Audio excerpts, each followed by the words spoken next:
Jack, how about you? What shaped your views of Bitcoin? Um, the the network and the community.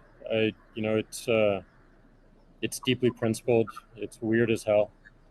It's always evolving, and it just reminded me of the internet when I was a kid.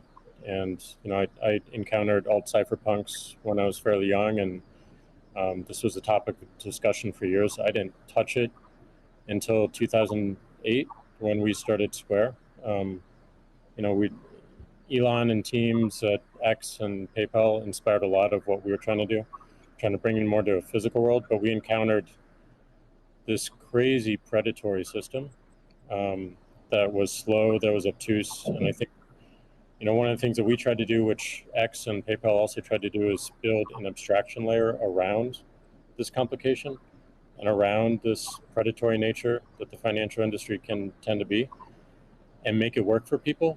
But when I saw Bitcoin in 2009, you see a chance to replace the whole foundation.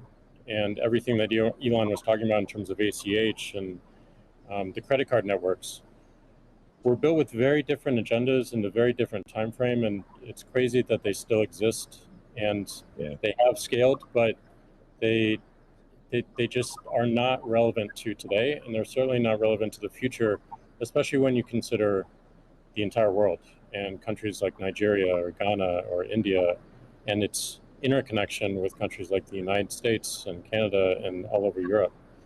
So what really drove my thinking and drives my passion around it is, like, if the internet gets a chance to get a native currency, um, what will that be? And to me, it's Bitcoin, because of those principles, because of that creation story, because of its resilience, because of the number of tests it's been. But what inspires me the most is just the community driving it.